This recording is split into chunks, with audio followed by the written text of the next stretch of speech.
Wednesday, November 17th. And from CNN Center in Atlanta, here we are once again with CNN Today. I'm Lou Waters. Hello. And hello there. I'm Natalie Allen. Thanks for joining us. Our top story, a senior U.S. official tells CNN there is no doubt a backup co-pilot was at the controls of Egyptair Flight 990 when the plane nosedived into the Atlantic.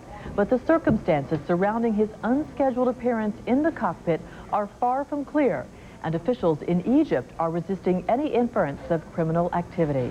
We have extensive coverage this hour, and we begin with CNN's Carl Rochelle in Washington. Carl. Natalie, the senior officials who are close to that investigation confirming for CNN, quote, there is no question who was in the seat. They tell us that it was Gamil Abatouti, the person who was the reserve co-pilot or the standby co-pilot. Al-Batouti was also the person who was identified by Egyptair officials who are involved in the investigation as being the voice that they heard speaking a prayer. That was before the airplane went into a dive, before the autopilot was turned off, before the throttles were reduced and the plane went into a dive.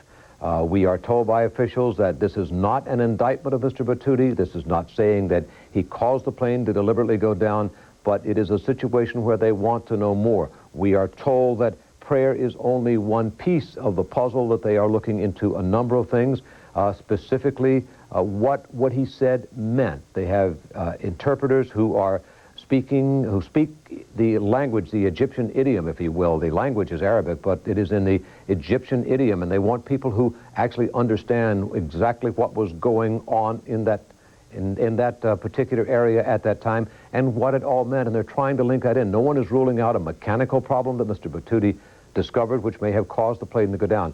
But there are some other anomalies as the plane goes down on that descent that took it to a total of as high as 0.92 Mach. That's 92% of the speed of sound. At one point in that dive, the elevator split, according to the flight data recorder, the information from that. Now, officials are saying that one of the ways that could happen is for one pilot to be pushing on the controls and the other pilot to be pulling on the controls. That could cause that elevator to split. Now, the result of that effect, according to some experts, could offer some explanation for that climb back up to 24,000 feet.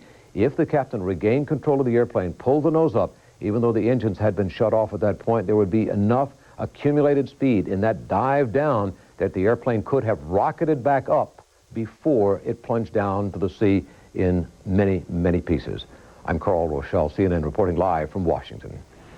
And in Egypt, Al-Batouti's family says the Egyptair veteran was a happy man who couldn't possibly kill himself and scores of other people on purpose. CNN's Ben Wiedemann joins us now from Cairo with more about all of this. Ben?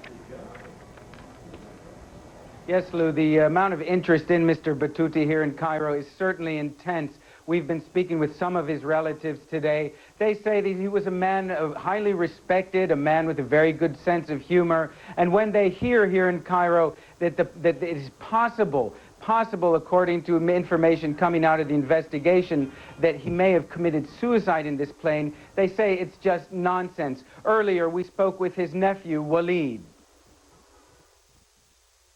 He wasn't in the cockpit. What makes you say that? How do you know that? Because you can go back and check the flight report. He wasn't in the cockpit.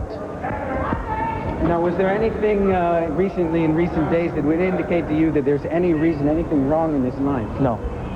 No, for sure. And these reports that he was depressed in the last 30 days before the accident? They need to prove it. There's somebody covering for another thing. There's another thing they're trying to cover it up for. And of course, the word cover-up is one word you hear a lot in Cairo these days, in much of the media, on the street. Many people don't seem to have a lot of faith in the U.S. investigators. Many Egyptians you speak with here will tell you that with all the United States' technological abilities and skills, they don't understand why it has taken so long, so far, to get the results that until now are very preliminary. Lou? All right, Ben Wiedemann in Cairo today. Natalie, what's next? Well, if you fly much, you know about the inspections and maintenance done on the airplanes, but flight crews, too, come under regular official scrutiny. CNN's Mike Betcher reports on the system that tries to keep tabs on the human element. Without much thought, we put our lives in their hands, airline pilots. They are flesh and blood seated in the midst of wires and circuits, commanding sophisticated airplanes that can virtually fly themselves, except when something goes wrong. So how is it determined that these human beings are fit to fly, fit to be pilots? 97.9. Tim McKibben is a pilot for a major airline. He is being subjected to a major part of that screening process, the flight physical. Dr. Dave Roberts of Atlanta is one of hundreds of doctors in the United States who is certified by the Federal Aviation Administration to be an aviation medical examiner. When I'm seeing a pilot, I'm taking care of the pilot, but I'm doing it for the FAA. I'm an agent of the FAA. The physical lasts about 1 hour. The pilot's livelihood is on the line. There are clearly stated problems that we have.